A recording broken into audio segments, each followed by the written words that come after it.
I found the secret diary tucked behind the gym bleachers, but I never expected that reading just one page would lead to me standing in the middle of the school cafeteria while everyone screamed for my blood. Or that the girl everyone called a sweet little angel would be the one trying to ruin my life permanently. Was I wrong for taking things as far as I did? Or was this just a case of someone finally getting exactly what they deserved after years of hiding behind a fake smile and a pleated skirt? I need you guys to listen to the whole story and tell me honestly if I'm the villain here, because right now, my entire town thinks I am. And I honestly don't care anymore as long as the truth is finally out there. It all started back in middle school when I first decided that the preppy lifestyle just wasn't for me. While every other girl in our small, judgmental town was busy worrying about their tan lines and which cheerleader captain to worship, I was finding comfort in dark eyeliner, oversized hoodies, and music that actually felt like it understood the chaos inside my head. That's when the target was painted on my back, and the person holding the brush was none other than Chloe. Chloe was the quintessential golden girl. The head cheerleader, the daughter of the town's wealthiest developer, and the girl who could make your life a living hell while smiling like a pageant queen. To everyone else, she was a literal saint who volunteered at animal shelters, but to me, she was the person who spent 3 years making sure I felt like a freak every single day. She'd accidentally spill chocolate milk on my band shirts, whisper "Cutter" whenever I walked past her in the hallway, and once, she even managed to convince the entire school that I'd stolen the homecoming decorations just because she didn't like the way I looked at her boyfriend. I stayed quiet for years, mostly because I didn't want to give her the satisfaction of seeing me break, but high school changed everything. The environment at Crestview High was suffocating if you weren't part of the elite. Every morning felt like stepping into a lion's den where the lions wore designer clothes and carried overpriced lattes. Chloe reigned supreme, and her influence wasn't just social, it was systemic. Her father, Mr. Sterling, was the benefactor of the new library, the new turf field, and probably the reason why the principal turned a blind eye to the blatant bullying happening under his nose. I remember one specific morning in the 10th grade, when I was just trying to get through my pre-calculus homework in the courtyard. Chloe and her squad, a group of girls who moved in such perfect synchronization they looked like a hive mind, approached my table. Without saying a word, Chloe sat down across from me, her eyes sparkling with a malice that didn't match her soft voice. She told me that the aesthetic I was trying to pull off was making the school look unclean, and that if I didn't start dressing like I belonged, she'd make sure my participation in the art club, the only thing I actually cared about, was revoked. That interaction wasn't just a random mean girl moment. It was a declaration of war. Over the next few months, the pressure mounted. I started finding my art projects vandalized in the studio. Beautiful, intricate sketches I'd spent weeks on would be slashed with a box cutter or doused in bleach. When I went to the administration, they told me that without concrete proof, they couldn't do anything, and they hinted that perhaps my own dark interests were attracting this kind of negative attention. It was gaslighting at its finest. I felt like I was losing my mind. My parents, bless them, tried to understand, but they were working class and didn't have the social capital to challenge the Sterlings. They told me to just ignore them. But you can't ignore a fire that's burning down your house. I started spending more time alone, retreating into my music and my digital art, which was the only thing Chloe couldn't touch. By junior year, the tension between us was at a breaking point. I had my small group of friends, other outcasts who just wanted to graduate and leave this suffocating town. And she had her squad of clones who followed her every move. My best friend, Jax, was a talented musician who had also been on the receiving end of Chloe's charity. She had started a rumor that he was stealing equipment from the music room, which resulted in him being banned from the winter concert. We spent our Friday nights at the local diner, planning our escapes to big cities where nobody would care if we wore black or liked weird movies. We talked about moving to Seattle or London, places where our vibe wouldn't be a crime. But the reality was that we were stuck here for 2 more years, and the air was getting thinner. One Tuesday afternoon, I was staying late to finish some art project in the studio, a charcoal piece that was supposed to represent the feeling of being trapped. I was exhausted, my fingers covered in black dust, and I decided to take a shortcut through the old gym to get to the parking lot. The old gym was rarely used, mostly for storage and the occasional overflow for pep rallies. That's when I saw it. There was a small black leather-bound book wedged between the back of the bleachers and the wall. At first, I thought it was a textbook, but when I picked it up, I realized it was a personal journal. I shouldn't have opened it, I know, but the first page I turned to had my name written in bold, jagged letters at the top, surrounded by some of the most hateful things I've ever read. But it wasn't just about me. As I kept flipping, I realized this wasn't just a diary. It was a hit list and a record of every single lie Chloe had ever told to stay on top. She had written about how she'd framed her own best friend, Sarah, for cheating on a math test just so she could take the lead spot in the winter showcase. Sarah had moved schools because the scandal was so bad, and Chloe had played the role of the supportive friend the entire time. She wrote about how her dad was actually bribing the school board to make sure she won Student of the Year. And most shockingly, she wrote about a specific incident involving the principal's car that had been keyed and spray-painted. It had been blamed on a kid named Marcus, who ended up getting expelled last year.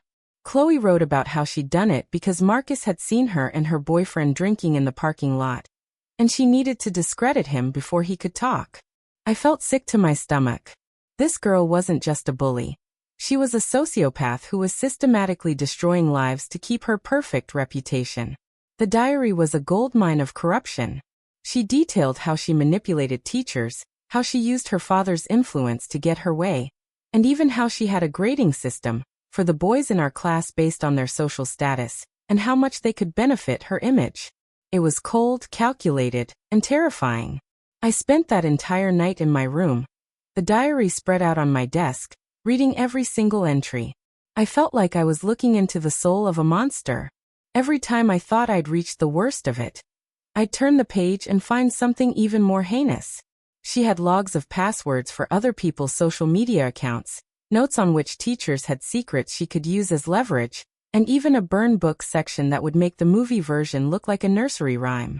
My name was at the top of that list, accompanied by a plan to plant her mother's missing prescription pills in my locker. She had even noted the exact date she planned to do it, the day of the midterm exams. My hands were shaking so hard I could barely hold the pen as I started taking notes. This wasn't just high school drama anymore. This was criminal. I knew that if I went to the police, the Sterling family would just pay them off. If I went to the principal, I'd be the one in trouble for stealing. I started thinking about Marcus, the guy she got expelled. Marcus was a quiet kid, a dreamer who wanted to be a vet. After the expulsion, his family lost their footing, and they had to leave town in disgrace. He was one of the kindest people I knew, and she had crushed him like a bug just to protect her weekend drinking habits. Then there was Sarah, her best friend. Sarah had been Chloe's shadow since kindergarten, and Chloe had betrayed her without a second thought just for a plastic trophy and a moment in the spotlight. The more I read, the more I realized that this book wasn't just a secret.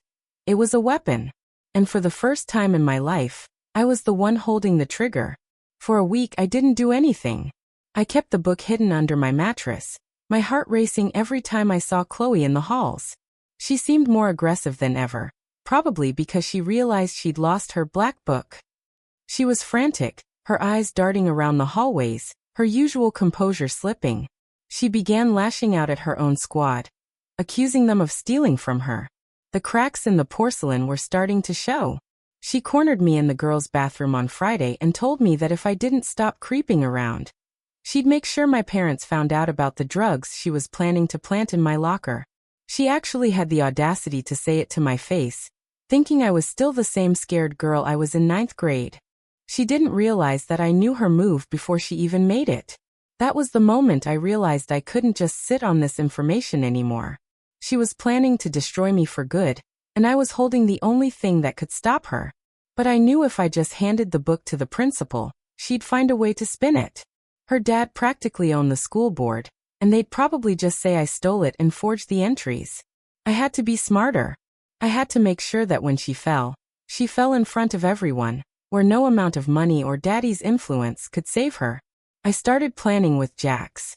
We spent hours scanning the pages, making digital copies, and even recording ourselves reading the most incriminating parts.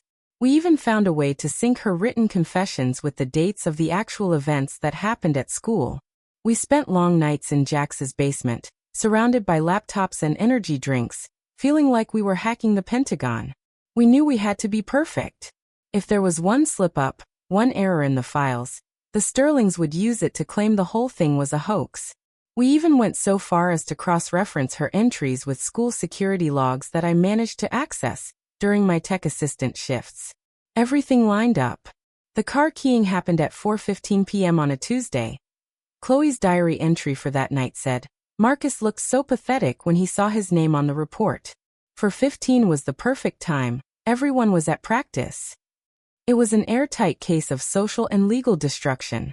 We weren't just going for a gotcha moment. We were going for total annihilation. So that's the situation I was in, and I had to make a choice. I was holding a nuclear bomb that could blow up the life of the most popular girl in school, but it could also blow up in my face if I wasn't careful. Before I tell you what happened next, and how the big reveal went down, I want you to pause and comment below what you would have done in my shoes. Would you have turned the book in quietly? Or would you have gone for the public takedown like I did? Let me know, because I really need to know if I'm the only one who thinks she had it coming. This wasn't just about revenge. It was about justice for Marcus, for Sarah, and for everyone else she had stepped on to climb her imaginary throne. I had the chance to be the bigger person, or I had the chance to be the person who finally ended her reign. I chose the latter, and I need to know if you would have the guts to do the same. The big night was the spirit rally, before the biggest game of the year. The entire town was there, parents, teachers, students, and the local news. The atmosphere was electric, filled with the smell of popcorn and the sound of the marching band. Chloe was at the center of it all, leading the cheer routine, looking like the perfect daughter of the American dream in her blue and gold uniform. She was smiling that 10,000-watt smile, oblivious to the fact that her world was about to end. I was sitting in the back of the gym, tucked away in the shadows of the tech booth, my hands cold as I held my phone, which was connected to the school's main media server. Jax was outside, keeping watch to make sure no one interrupted us. Our school was high-tech, and I'd spent months as a tech assistant for the drama department, so I knew exactly how to bypass the security on the giant LED screens that usually showed highlight reels of the football team. As the music for their final routine started, a high-energy pop remix, I waited for the peak of the performance. Just as Chloe was being hoisted to the top of a pyramid, reaching her arms out as if she owned the world, I hit upload. The music didn't stop immediately, which made it even more haunting. The giant screens behind the cheerleaders flickered, static cutting through the highlight reel, and then a giant crystal-clear scan of the diary page where Chloe admitted to framing Marcus appeared. The handwriting was unmistakable, the loopy C's and the way she dotted her eyes with little hearts. Then the audio kicked in. I had managed to record a conversation from earlier that week using a directional mic Jax had borrowed. Her own voice started blasting over the PA system, drowning out the music. She was heard laughing about how pathetic the town was and how her dad bought and paid for every grade she ever received. She specifically called the principal a spineless coward who would do anything for a donation. The gym went dead silent. A silence so heavy it felt like it was crushing the air out of the room. Every eye was glued to the screen as page after page of her secrets scrolled by. We showed the entry about the principal's car. We showed the entry about Sarah. We showed the entry where she admitted she hated the very girls who were currently holding her up in that pyramid. The reaction was instantaneous. The girls holding Chloe up didn't just let go. They practically jumped away from her. She hit the mat with a thud that echoed through the silent gym. I watched from the booth as her face went from confusion to realization, and finally to a pure, unadulterated terror. She looked at the crowd, seeing the disgust on the faces of people who had idolized her 5 minutes ago. She looked at her father, who was standing in the front row, his face turning a deep, angry purple as his own daughter's words about his corrupt business deals flashed across the screen for the entire town to see. The local news cameras, which were there to cover the rally, were now pointed directly at the screens, capturing every word of the diary. This wasn't just a school scandal anymore. It was a public execution of a reputation. Chloe tried to run, but she was surrounded by the very people she'd insulted. She was screaming that it was all a fake, a deep fake, a lie orchestrated by that freak in the black hoodie. But as more pages scrolled by, pages with details only she could know. The defense fell apart. The principal, realizing his own job was on the line, finally made it to the stage, but he couldn't stop the feed. I had programmed it to mirror onto every student's phone through the school's emergency alert system. Everyone was reading the diary simultaneously. It was a digital wildfire. For 10 straight minutes, the truth was the only thing that mattered in that room. The aftermath was a whirlwind.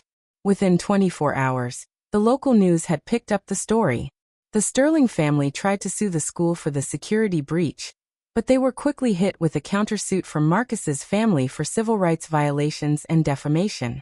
The investigation into Mr. Sterling's donations to the school board opened a massive can of worms that resulted in 3 board members resigning and a formal investigation by the state. Chloe was suspended immediately, and eventually, she was expelled when the school found the stash of pills she'd actually been keeping in her own car, not mine. She had tried to hide them there in a panic after the rally, but the police K9s found them during a routine sweep. Her family ended up moving 3 states away just to escape the social pariah status they'd earned. They had to sell their massive house at a loss because no one in town wanted to be associated with them. The school had to issue a formal, televised apology to Marcus, and he was offered a chance to return with a full scholarship and a cleared record. Sarah even reached out to me on social media, thanking me for finally giving her back her life. As for me, the fallout was complicated. I became the most hated and most respected person in school overnight. Half the people thought I was a hero for exposing the rot at the core of Crestview, and the other half, the ones who were part of Chloe's inner circle and now had to face their own reflection, tried to make me the villain for violating her privacy. They argued that a diary is sacred, but I argued that when a diary contains proof of crimes and ruined lives, it belongs to the public. I got 2 weeks of suspension and permanent banishment from the tech booth, but honestly, it was the best time of my life. I spent my suspension at home, painting and watching the town's social hierarchy crumble through my phone screen. When I finally returned to school, things were different. The atmosphere wasn't as tense. People weren't as afraid to speak up. The cliques had fractured, and for the first time, you could see people from different backgrounds actually talking to each other without fear of being judged by the queen. I realized that the emo girl wasn't the freak. The girl who needed a diary full of lies to feel powerful was the one who was truly broken. I've spent my senior year in relative peace, still wearing my black hoodies, still listening to my music, but now, when I walk down the hall, people don't whisper insults. They just move out of the way. Not out of fear, but out of a strange kind of respect for the girl who took down a queen. Jax and I are still best friends, and he's finally back in the music program, leading the jazz band. We still go to that diner, but now we talk about the future with hope instead of desperation. I've started an art collective for the others in school, a place where no one's work will ever be slashed or bleached. Looking back, I realized that standing up for yourself doesn't always look like a movie scene. Sometimes it's messy, it's dark, and it leaves scars on everyone involved. I lost some sleep, I lost my clean record, and I lost the anonymity I used to crave. But I gained a sense of self-worth that no cheerleader could ever take away. You can't let people like Chloe run over you just because they have a prettier smile and more money in the bank. Power isn't about who has the most friends. It's about who has the truth on their side. Truth has a way of coming out. Sometimes it just needs a little push from the girl in the back of the room with the dark eyeliner. My life isn't perfect now, but it's honest. And in a town like this, honesty is the most rebellious thing you can have. I don't regret a single second of it. If I had to do it all over again, knowing the trouble it would cause me, I'd hit that upload button even faster. The legal battles for the Sterlings are still ongoing, and there are rumors that Chloe's dad might actually face jail time for some of the tax evasion found during the bribe investigation. Chloe herself is supposedly in some rehab for troubled teens, but the word on the street is she's just as manipulative as ever. Some people never change, but at least now, everyone knows what she is. The kid who got expelled, Marcus, actually came to visit a few weeks ago. He thanked me in person. He's doing great at his new school, and is on track to get into a top-tier vet program. Seeing him smile was worth all the detention and the dirty looks in the world. It reminded me that the things we do have real-world consequences, And sometimes, the bad guys actually lose. I learned that day that silence isn't always golden. Sometimes it's just a place for secrets to rot until they poison everything. If you're going through something like this, if you're being bullied or made to feel like you don't belong, just know that you have more power than you think. The perfect people are usually the ones with the most to hide, and their towers are built on sand. Don't be afraid to be the one who shakes the foundation.